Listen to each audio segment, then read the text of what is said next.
Bismillahirrahmanirrahim. Alhamdulillah wassalatu wassalamu ala Rasulillah wa ala alihi wa ashabihi wa man walah, amma ba'd.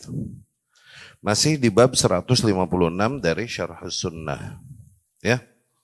Kemarin kita telah membahas perkataan Al-Imam Al-Barbahari rahimahullah. Waqif 'inda mutasyabihil Qur'an wal hadis wa la taqis syai'an. Dan berhentilah ketika kau menghadapi ayat-ayat dan hadis-hadis yang sifatnya mutasyabih. Mutasyabih, yakni yang sifatnya multi tafsir, ya. Wala taqis syai'an, dan jangan kau coba-coba untuk mengkiaskan sesuatu. Ini kemarin kita jelaskan, ya. Pesan ini diberikan kepada awam yang masih belum bisa bermuamalah langsung dengan ayat-ayat atau hadis-hadis yang datang dari wahyu, ya, dengan wahyin, dengan ayat-ayat atau hadis dengan nusus. Karena untuk bermuamalah langsung dengan ayat-ayat dan hadis-hadis tersebut membutuhkan pengetahuan, membutuhkan dasar keilmuan yang tidak sedikit, ya.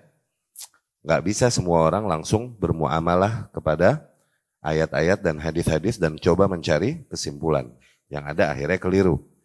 Karena di antara ayat-ayat dan hadis-hadis ini ada yang sifatnya mutasyabihat, ada yang sifatnya muhkamat. Mutasyabihat adalah ayat-ayat dan hadis-hadis yang maknanya ini multitafsir. Enggak bisa, yakni enggak langsung terang maknanya hanya dengan melihat redaksinya saja. Ya. Ada ayat-ayat yang sifatnya muhkam. Ayat-ayat yang muhkam yakni ayat-ayat yang lebih jelas. Ayat-ayat yang tidaklah maknanya membawa kepada multitafsir, kepada banyak wajah gitu. Nah, yang ayat-ayat yang muhkamat demikian ini yang menjadi ummul kitab, ya, yang menjadi ummul kitab, yang menjadi patokan bagi Al-Quran. Maknanya agar seseorang ketika bertemu dengan ayat-ayat yang sifatnya mutasyabihat, ayat-ayat atau hadis-hadis yang sifatnya multitafsir demikian, agar mereka mengembalikan cara memahaminya kepada ayat-ayat dan hadis-hadis yang sifatnya muhkamat. Nah, ini kan perlu tools, nggak semua orang bisa. Dari situlah terbentuk metodologi di dalam usul fikih nih, kaidah-kaidah yang kita kenal dengan nama kaidah dilalah. Oke, nanti misalnya ayat-ayat atau hadis-hadis yang sifatnya umum, tarik kepada yang khas, khusus. Yang mujmal tarik kepada yang mubayyan. Ya, yang umum tarik ke khusus, yang global tarik ke yang spesifik. Yang mutlak tarik kepada yang muqayyad, yang bebas tarik kepada yang terikat. Kemudian yang belum lagi nasikh, mansukh dan lain-lain. Nah, ini adalah metodologi di dalam mencerna bermuamalah dengan ayat-ayat dan hadis. Nah, enggak semua muslim bisa ke situ. Oke? Jadi yang dipesankan oleh Al-Imam Al-Barbahari adalah agar ketika kau bertemu ayat-ayat dan hadis-hadis yang sifatnya multitafsir demikian, maka agar dulu di situ, jangan kau ambil sikap, jangan kau mencoba menyimpulkan sesuatu sebelum tanya kepada para ahlinya. Artinya demikian. Ya, sebelum tanya kepada para ahlinya. Misal kemarin kita jelaskan, mungkin di antara ayat-ayat ada yang zahirnya menampakkan ta'arud, menampakkan kontradiksi. Loh, kok katanya begini, tapi ayat lain berkata demikian. Ini kan kontradiktif tuh. Kontradiksi di dalam Islam, di dalam agama ini nggak boleh, haram. Karena itu bertentangan dengan nilai kesempurnaan agama. Ya kan? Loh, kok inkonsistensi nih, katanya di begini, tapi kok katanya begini, begitu. Ya kan? Ini hal-hal demikian hakikatnya menjadi dogma bagi kita, yang menjadi usul akidah kita. Awas. Agama ini agama yang sempurna. Di antara makna kesempurnaannya adalah tidak boleh ada nilai-nilai yang sifatnya inkonsistensi.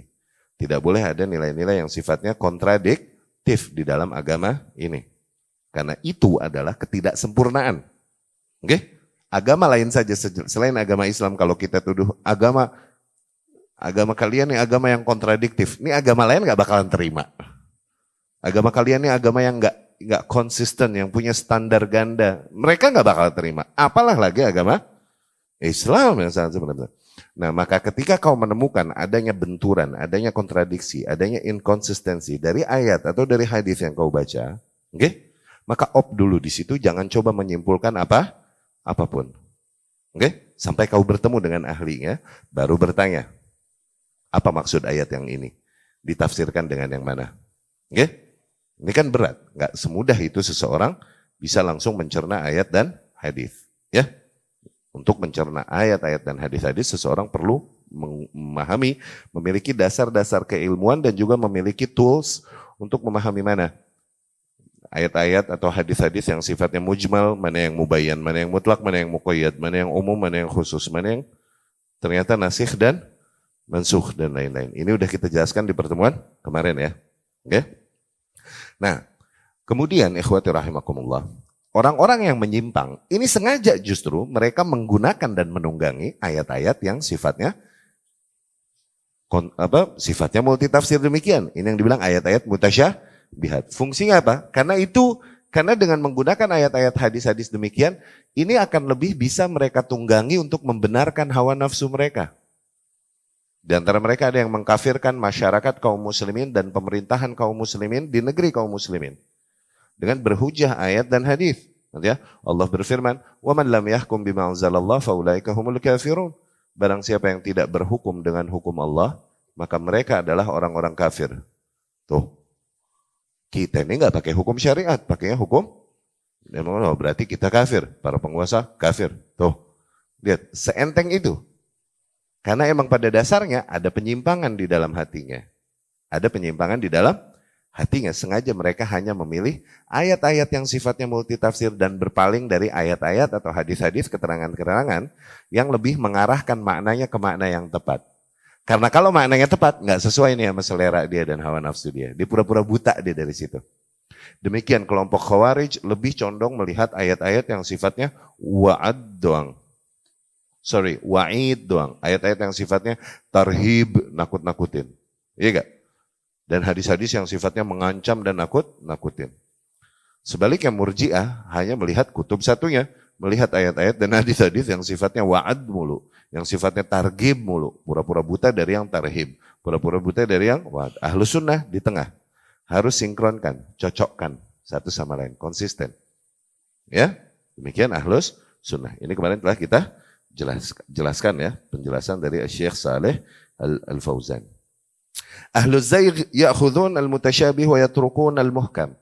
Para orang-orang yang menyimpang sengaja memang mereka ngambil ayat-ayat yang sifatnya multitafsir dan berpaling dari ayat-ayat atau hadis-hadis yang sifatnya muhkam, ya, yang lebih spesifik, yang lebih jelas maknanya. Li'annahum yuridun al-fitnah, dikarenakan memang tujuan awal mereka mau menjadikan fitnah. Wa yaqulun, dan mereka berkata, nahnu nastadillu bi kalamillah wa kalam Rasulih sallallahu alaihi wasallam. Kemudian mereka ngejual bahwasanya kita berdalil dengan ayat-ayat dan hadis-hadis. Ya? Wa ya'khudun tarfan wa huwal mutasyabih. Padahal cuma ngambil satu sisi doang, yang mutasyabihnya doang dari ayat-ayat dan hadis-hadis dan pura-pura merem, buta dari yang muhkam. Ya? Nah, ini orang-orang yang keliru banyaknya di dalam mencoba ketika mereka belajar dan mencoba memahami Islam ini, yang keliru nih, akhirnya terkena syubhat, ada dua macam nih. Al-musyabbahun ala sinfain. Orang-orang yang terjangkiti syubhat, itu ada two types, ada dua tipe. Yang pertama, orang-orang yang pada dasarnya tulus mencari kebenaran. Qadarullah belum dapat. Dapatnya da'i-da'i, ustadz-ustadz, yang mengajarkan kepada kekeliruan dan penyimpangan. Ustadz-ustadz ini atau da'i-da'i ini akan mengajarkan mereka dan meyakinkan mereka tentunya juga dengan ayat-ayat dan hadis-hadis yang membenarkan penyimpangannya. Iya gak? Pasti dong. Mau ngomong firqah apa lagi? Mesti qala Allah qala Rasul. Semua firqah. Iya gak? Nah, tapi pada dasarnya tulus dia mencari kebenaran. Zain? Asin fathani, tipe yang kedua orang-orang yang terjangkiti syubhat adalah orang-orang yang emang pada dasarnya di dalam hatinya terdapat penyimpangan. Tuh ada penyakit di dalam hatinya. Emang gak suka sama yang hak. Karena yang akan lebih dia perjuangkan dan yang dia bela adalah sebuah kesimpulan yang telah dia simpulkan di dalam hatinya yang sesuai dengan seleranya sebelum dia mencoba mempelajari kitabullah dan sunnah. Itunya duluan, udah dia simpulin duluan. Baru kitabullah dan sunnah Rasul ini dia cari-cari buat benerin kesimpulannya gitu. Bukan membentuk kesimpulan, tapi emang mencari pembenaran kepada kesimpulan yang telah mereka buat. Tipe yang pertama, kalau mereka tulus pada dasarnya emang mencari kebenaran, qadarullah belum dapat, itu sooner or later nantinya dapat insya Allah. Asal mereka tulus mencari kebenaran. Ini proses manusia mencapai kebenaran mesti melewati juga kekeliruan-kekeliruan. Wajar gak? Apa kita lahir semua langsung salafi? Hah? Tapi apabila memang mereka tulus mencari kebenaran, maka sooner or later, cepat atau lambat, insya Allah mereka tersentuh hidayah dan lebih dekat kepada kebenaran.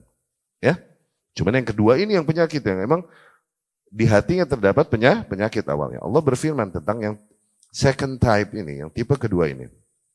Huwallazi anzala 'alaikal kitab minhu ayatun muhkamat hunna ummul kitab. Ialah zat yang menurunkan kepadamu wahai Muhammad Alkitab, yakni Al-Quranul Karim. Di dalamnya terdapat ayat-ayat yang sifatnya muhkamat, itulah yang sifatnya ummul kitab. Yang menjadi patokan dari Alkitab, yakni tempat kembalinya kitab. Okay? Wa ukharu mutasyabihat. Di dalam kitab tersebut juga terdapat ayat-ayat yang lain yang sifatnya mutasyabihat, yakni yang sifatnya multitafsir. Ini bukan ummul kitab. Fa ammal ladzina fi qulubihim zaigh. Adapun orang-orang yang memang pada dasarnya di hatinya emang terdapat penyimpangan, no. Fa yattabi'una ma tashabaha minhu ibtigha'al fitnah wabtigha'a ta'wilih. Emang terdapat di dalam hatinya penyimpangan, emang penyakitan hatena, oke? Hatinya penyakitan nih. Mereka sengaja emang ngincer-ngincernya ayat-ayat yang sifatnya mutasyabihat dengan tujuan untuk menjadikan fitnah. Ya, untuk menyeret takwilnya untuk membenarkan hawa nafsu mereka. Itu yang tipe kedua, ya. Wa ma ya'lamu ta'wilahu illallah warasikhuna fil ilmi yaquluna amanna bih. Ya, hakikatnya tidaklah mengetahui takwilannya kecuali Allah dan para orang-orang yang mendalam di dalam keilmuan. Mereka senantiasa berkata, kami beriman kepada Allah. Yani kepada seluruh ayat-ayat yang diturunkan tersebut. Kullun min indi rabbina. Toh semuanya. Mau yang muhkam, mau yang mutasyabihat. Ini semuanya datangnya dari Allah subhanahu wa ta'ala. Nggak boleh kita ngotot pegang satu dan berpaling kayak yang lain. Itu gayanya ahlul kitab. Yu'minuna bi ba'dil kitab wa yakfuruna bi ba'd. Mereka beriman kepada sebagian isi kitabnya, tapi sebagian isi yang lain mereka enggak beriman. Kenapa? Enggak sesuai dengan seleranya yang lain. Yang sesuai dengan seleranya aja yang mereka imani, gitu. Ya? Itu telah kita jelaskan kemarin. Amma ahluz zaigh fa innahum ya'khuduna bi ba'dil kitab. Tuh, orang-orang yang emang pada dasarnya memiliki penyimpangan di hatinya. Mereka sengaja mengambil satu sisi saja dari kitab dan kemudian meninggalkan sisi yang lain. Hadza maujud fi kulli zaman wa makan. Orang-orang kayak gini nih ada di setiap zaman dan di setiap tempat. Ba'duhum yaf'alu hadza an ta'ammud wa yurid at-tadlil. Sebagian mereka melakukan hal tersebut emang berangkat dari kesengajaannya, emang pengen menyimpangkan manusia. Wa ba'duhum yaf'alu hadza an jahl. Sebagian yang lain melakukan hal tersebut emang berangkat dari kejahilannya. Li'annahu muta'alimun la yadri. Emang dia adalah seorang yang sok pinter, muta'alim. Awas, muta'alim, ini orang yang berpendidikan, orang yang terbelajar. Muta'alim. Zain? Muta'alim yakni subjek, fa'il dari ta'allam, ya ta'allamu. Muta'alim yakni subjeknya, person yang belajar, dia bilang muta'alim. Oke? Okay? Atau dengan bahasa lain, seseorang yang berpendidikan, seseorang yang well educated, muta'allim. Zain? Tapi muta'alim, muta'alim, yani orang yang yahanu alim, sok-sokan, alim, sok pinter. Okay? Mereka melakukan hal tersebut emang berangkat dari tingkahnya yang sok pinter. La yadri, padahal dia nggak tahu. Lam yadrusil usul. Dia tidak mempelajari usul-usul agama ini dengan baik. Walam yadrus ulumal Quran wa ulumal hadis wa mustalahul hadis wa usulul fiqh.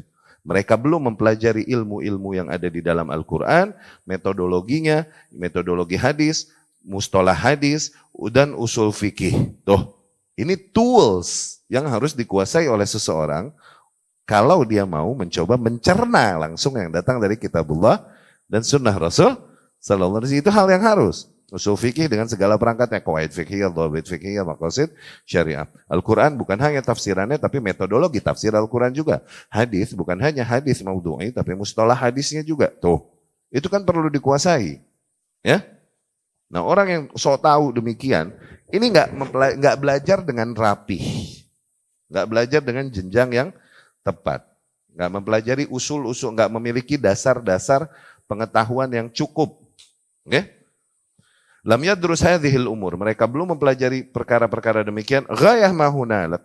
Annahu katsirul mutalaah. Paling orang yang demikian nih paling mendingnya nih.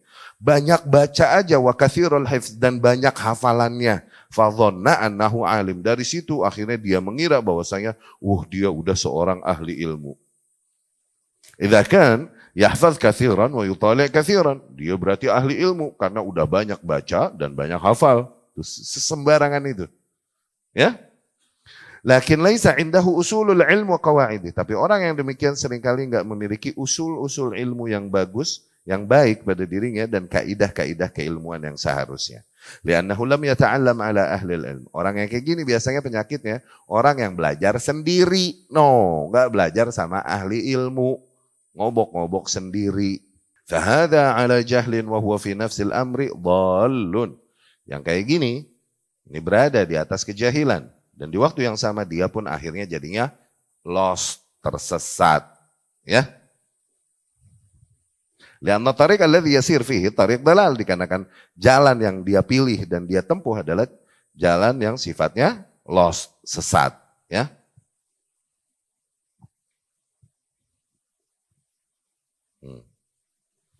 Maka perkara-perkara agama dan perkara-perkara hukum syariat ini membutuhkan perhatian lebih dan membutuhkan proses untuk dipelajari dan membutuhkan untuk bertalaki dari ahli ilmu. Talaki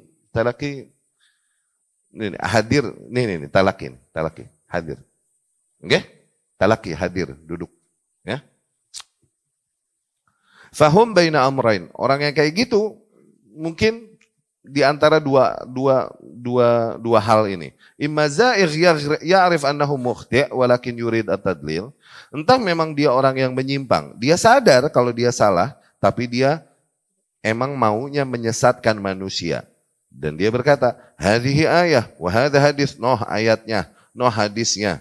Dan aku berhujjah dari firman Allah dan sabda Rasulnya sallallahu alaihi wasallam, yaghurrun nas. Dengan itu dia memperlena manusia, menipu para manusia. Wa imma jahil, atau mungkin yang kayak gini ini emang berangkat dari jahil la yadri ma tariqatul istidlal. Emang orang yang jahil yang enggak paham bagaimana sih metodenya untuk berkesimpulan menggunakan dalil-dalil yang ada. Wala tariqah fahmin nusus. Mereka enggak tahu bagaimana metodologi cara memahami nas-nas yang ada. La ya'rif hadhil umur. Emang enggak mengenal hal-hal demikian. Li'annahu lam yata'allam ala ahlil ilm. Karena demikian nih, dia enggak belajar langsung sama ahli ilmunya sih. Innama ta'allam ala al-waraq. Yang kayak gini belajarnya sama kertas. Ya. Fal amru khatir jiddan. Perkara demikian ini bahaya banget. Ya. Lidzalik. Maka dari situ, yata'ayyan 'ala talabatil ilm ay ya'tannu bihadzal amr. Wajib untuk setiap para penuntut ilmu untuk memberikan perhatian kepada hal ini. Ya, dia mesti punya program apa aja yang dia mesti pelajari di dalam proses menuntut ilmunya ini supaya dia nanti kelak suatu saat bisa langsung bermuamalah, langsung berurusan dengan ayat-ayat dan hadis, ya.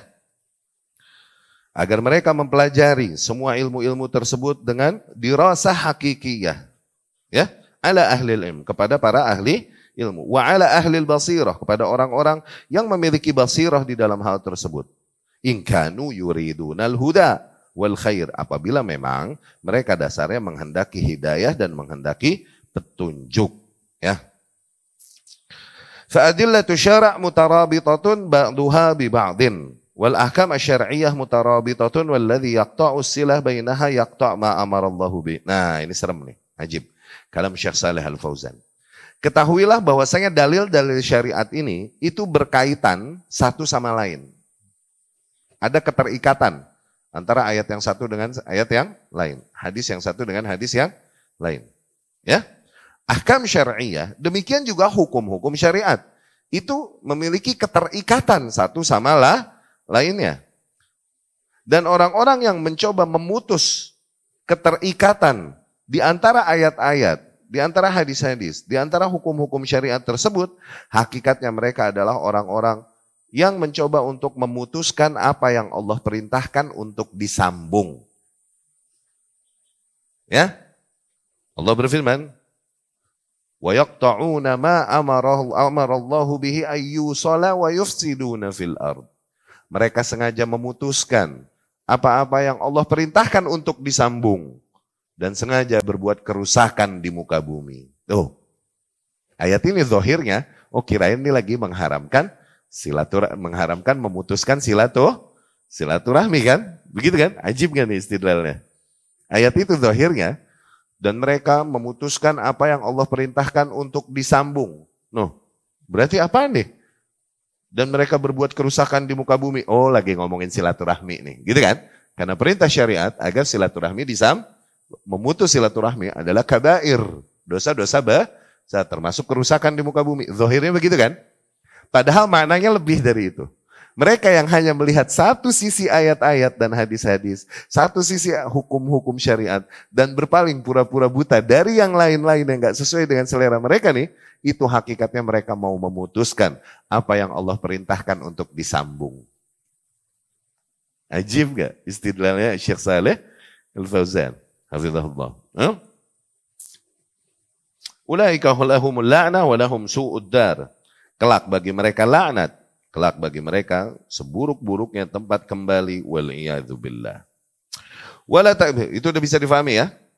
Udah bisa difahami, makanya selalu Anda bilang berulang-ulang. Awas, dalil itu bukan cuman sembarangan seseorang bisa nerjemahin ayat, bisa nerjemahin hadis, kemudian gebuk langsung di praktek lapangan. Jangan, nggak begitu kan? Karena emang tidak sesederhana itu bermuamalah dengan ayat-ayat dan hadis. Kau mendengar sebuah ayat, coba cari dulu ayat yang lain. Oke? Siapa tahu ayat ini ternyata umum, ada yang mengkhususkannya. Siapa tahu ternyata ayat ini mutlak, ada yang yuqayyidnya. Siapa tahu ayat ini ternyata mujmal, ada yang mubayyannya. Atau siapa tahu ayat ini ternyata udah mansukh, ada nasikhnya, udah dihapus, ada ayat yang menghapusnya. Iya gak? Dan jangan kau mencoba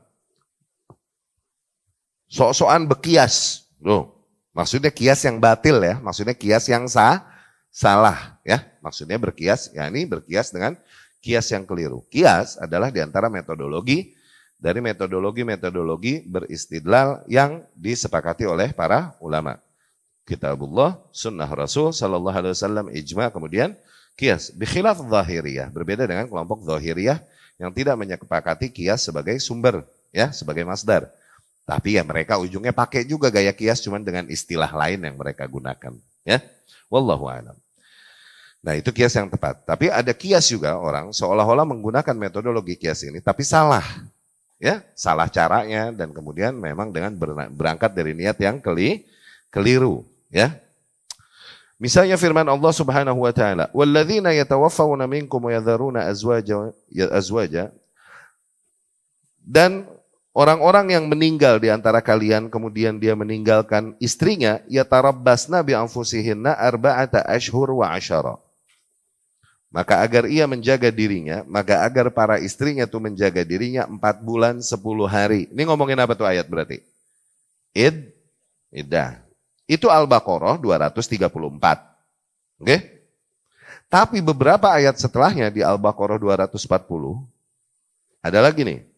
Walladzina yutawaffawna minkum, dan orang-orang yang meninggal di antara kalian, wa yadharuna azwajan, dan meninggalkan istri-istrinya, wasiyah li azwajihim mata'an ilal haul, maka agar diwasiatin. Oke? yakni agar dia menjaga dirinya, mata'an ilal haul, agar dia menjaga dirinya dan agar dia diberikan rezekinya untuk menjaga dirinya di rumah selama setahun. Tuh, selama 1 haul. Haul itu apa? bulan ketemu bulan lagi tuh haul. Berarti iddah dari ayat yang ini, kalau suaminya meninggal berapa lama? Setahun. Ja'ala iddatal wafah sanah kamilah, dijadikan iddah orang yang meninggal tuh setahun. Bi ayyil ayataini ta'khudz? Ayo, kau menghadapi dua ayat. Zahirnya kontradiksi gak? Kok 4 bulan 10 hari cenah, tapi iya setahun.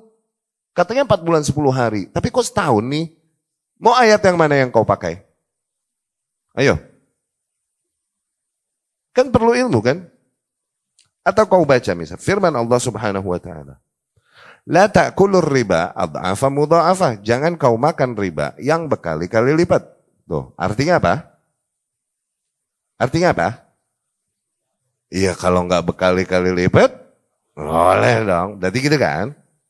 Tapi ada ayat yang lain. Ya ayyuhalladzina amanu taqullaha wa dharu ma baqiya minar riba. Wahai orang-orang yang beriman, bertakwalah kalian kepada Allah dan tinggalkanlah riba sekecil apapun. Tuh. Zahirnya kontradiksi gak? Mau berhujjah pakai yang mana? Dua-duanya ayat. Perlu ilmu gak berarti buat cerna ayat ini? Hah? Tayyib. Jawabannya. Ya. Al-ulama jama'u bainal ayatain. Para ulama nih, ketika menemukan yang kontradiksi gini, nggak boleh pura-pura buta dari satu. Mesti dicari jamaknya, jamak. Cari titik temunya. Oke? Bi'annal ayah al-akhirah, hadhihi kanat fi awalil amr. Yang mereka simpulkan adalah, ayat yang terakhir itu awal hukumnya begitu tuh.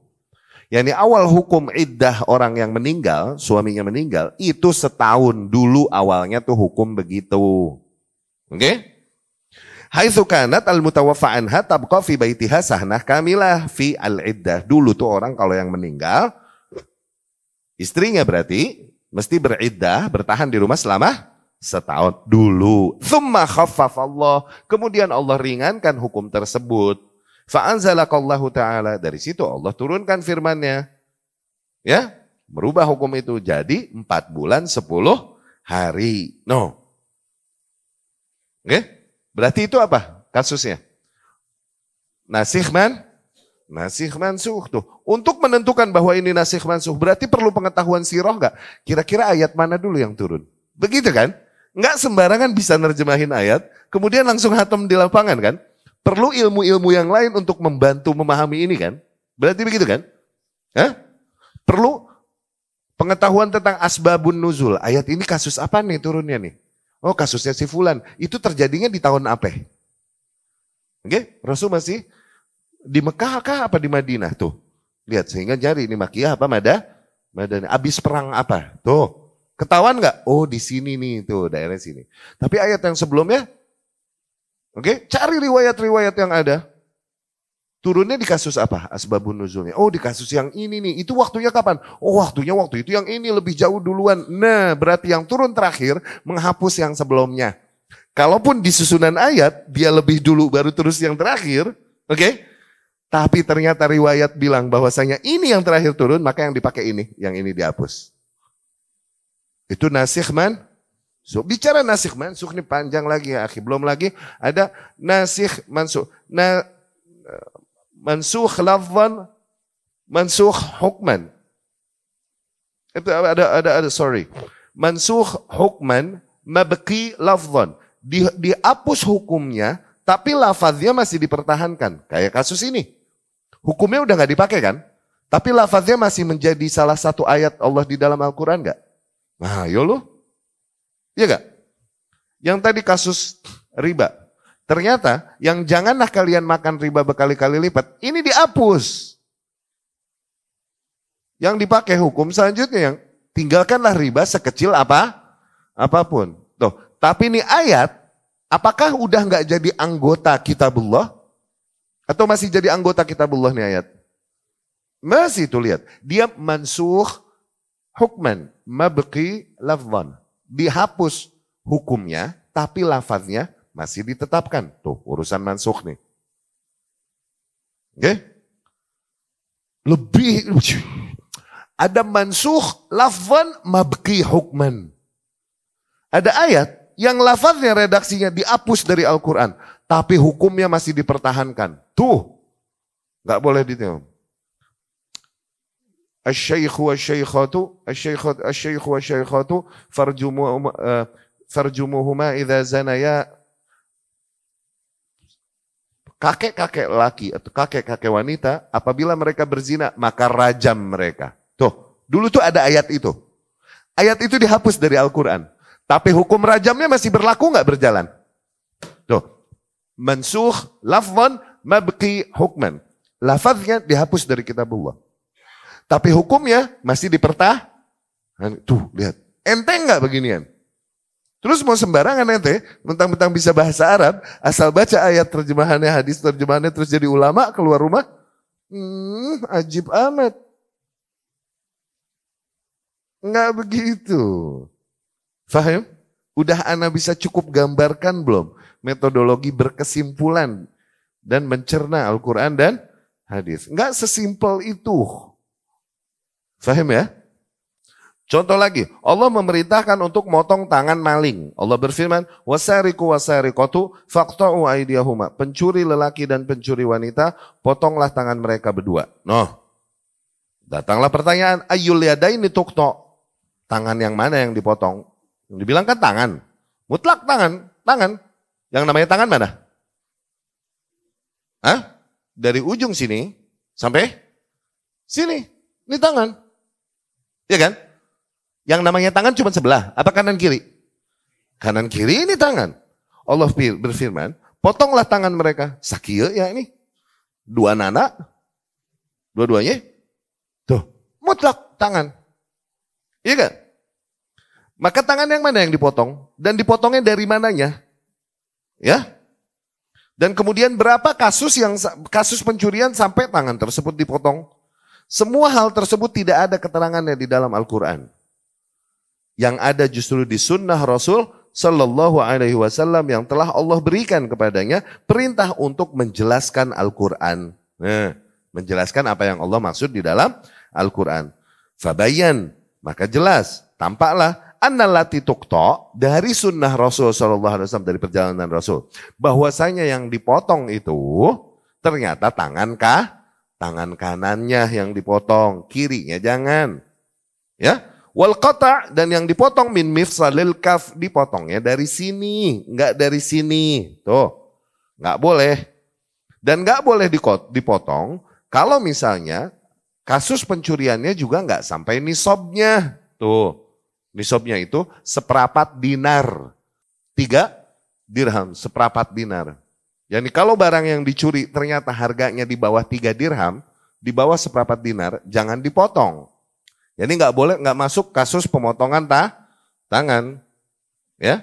Jadi ada nisab untuk curian. Bisa nggak seseorang sekarang langsung ketemu kitabullah, dia tahu oh ini perintah Allah, pencuri lelaki, pencuri wanita potong tangannya. Orang maling sendal swallow di masjid, berapa sih? Ya nggak? Ini sendal juga ada tulisannya masjid dikerok, ya nggak? Berapa sih harganya? Mana udah ledes tuh sendal. Dapat maling, terus dia potong di tempat apa begitu? Dan dari sunnah Rasul juga jelas bahwa yang melakukannya ternyata pemerintah yang berlaku. Bukan ormas, bukan DKM. Nggak boleh sembarangan. Hukum-hukum demikian nggak boleh sporadis, nggak boleh barbar. Harus rapih di dalam Islam. Demikian hukum jihad. Harus penguasa yang resmi yang menyuruh. Ya, demikian seruan-seruan boykot dan lain-lain. Kalaupun iya, itu hak penguasa untuk menyeru dan menentukannya. Ya, nggak boleh diserukan oleh DKM, nggak boleh juga oleh ormas. Ya. Allah memerintahkan untuk mendirikan sholat di dalam Al-Quran. Wa aqimus shalah. Iya gak? Kami salawat, berapa kali sholat yang disuruh? Ada gak di Quran? Hah? Wa ma mawaqituha, waktunya pas apa aja?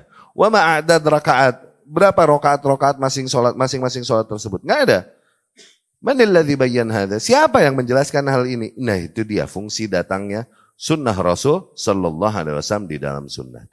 Sunnah tufassir Al-Qur'an. Demikian sunnah mentafsirkan makna Al-Qur'an dan menjelaskannya, ya. Fal mas'alah tahtaj ila ilm. Kesimpulannya adalah bahwa permasalahan demikian itu butuh ilmu tentang hal ini, butuh skill tentang hal ini. Wa tahtaj ila basirah, butuh juga basirah, butuh juga pandangan yang tajam, yang jauh. Ya, wa tahtaj ila fiqh fi dinillah. Permasalahan demikian gak sederhana, itu membutuhkan pemahaman yang mendalam di dalam agama Allah. Ya. Bisa lagi firman Allah Subhanahu wa taala. Firman Nabi, sabda Nabi sallallahu alaihi wasallam, "La tarji'u ba'di kuffaran." Janganlah kalian sepeninggalku kembali menjadi orang-orang kafir, yadrib ba'dukum riqaba ba'd, yang dimana kalian saling membunuh satu sama lain. Oh, berarti membunuh membuat seseorang menjadi kafir. Dari hadis itu zahirnya, paham gak? La tarji'u ba'di kuffaran, janganlah kalian nanti sepeninggalku, kalau aku udah meninggal, kalian balik lagi jadi kafir kayak dulu. Di mana kalian saling membunuh satu sama lain. Zahirnya dari hadis itu berarti, seseorang ngebunuh, jadi apa? Berarti membunuh, masuknya kasus riddah. Kasus yang membuat seseorang jadi murtad. Babnya itu bab riddah berarti. Zahirnya dari hadis tersebut. Oke? Tapi firman Allah Subhanahu wa taala mengarahkan maknanya. Allah berfirman, "Ya ayyuhalladzina amanu kutiba alaikumul qisas fil qatla." Wahai orang-orang yang beriman, telah diwajibkan ke atas kalian hukum qisas dalam kasus pembunuhan. Al-hur bil-hur, orang merdeka dengan orang merdeka, hamba dengan hamba, wanita dengan wanita. Faman ufiya lahu min akhihi syai'un, namun barang siapa yang dimaafkan dari saudaranya, saudaranya. Oke?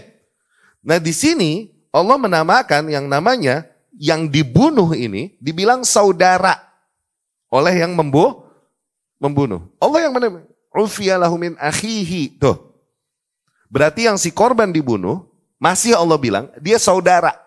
Saudara dari si pembunuh. Saudara seagama. Berarti membunuh, membuat dia keluar dari agama enggak?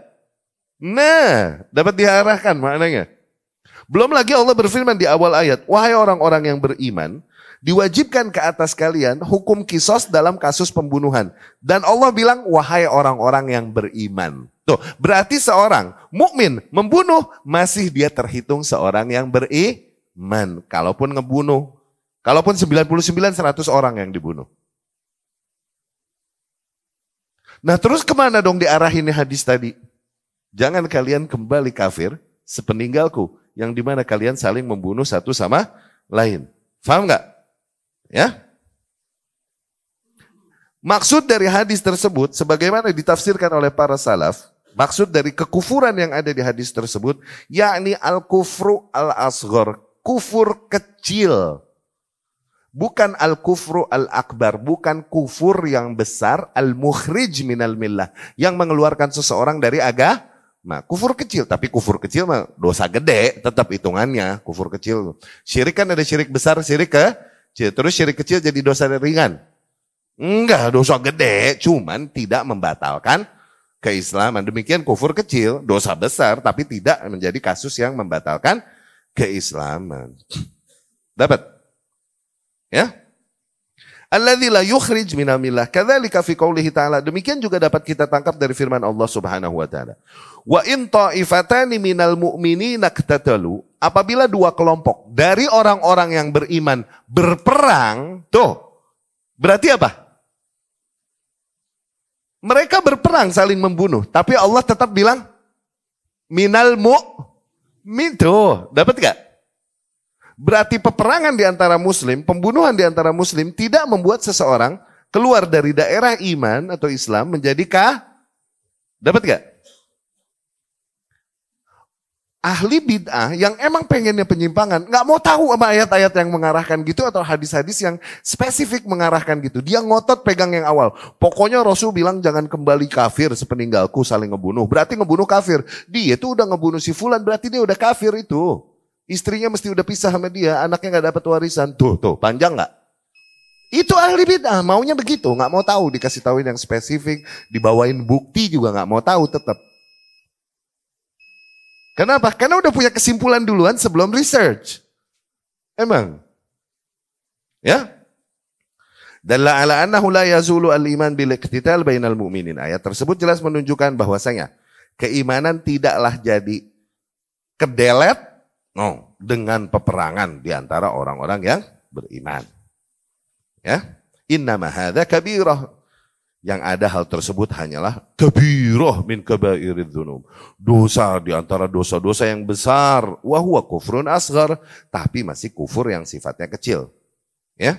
Tsumma qala innamal mu'minuna ikhwah fa aslihu baina akhawaykum. Allah pun berfirman, sesungguhnya para orang-orang yang beriman ini bersaudara, maka damaikanlah di antara kedua saudara kalian, di antara saudara-saudara kalian. Tuh. Allah berarti jelas menjadikan orang-orang yang saling berperang satu sama lain masih saudara. Fala budda minat tarawwi fi hadhil umur wa tafaqquh fi dinillah. Maka dalam hal-hal demikian emang perlu pelan-pelan. Jangan keburu-buru nyimpulin. Perlu tafakuh, perlu ngegali dalam-dalam untuk memahami kitabullah. Wa akhdhil ilmi min masadirih wa an hamalatih. Perlu mengambil ilmu dari sumber-sumbernya, dari orang-orang yang memang membawa ilmu. Ya. Demikian di dalam Al-Quran terdapat banyak ayat-ayat yang sifatnya mutasyabihat. Demikian juga di hadis-hadis Nabi Sallallahu Alaihi Wasallam. Ya. Terdapat yang mutasyabiha yaruddu ba'duha ila ba'd, yang dimana satunya dikembalikan kepada yang lain untuk mengarahkan maknanya fayuwaddih ba'duha ba'dan, sehingga ayat-ayat dan hadis-hadis tersebut saling menjelaskan satu sama lain, wa yufassir ba'duha ba'dan, dan saling mentafsirkan satu sama lain. Tayyib, kita cukupkan itu bab 156, insyaallah dapat difahami ya. Pertemuan yang akan datang masuk ke bab 157. Aku qouli hadza wa astaghfirullah li wa lakum.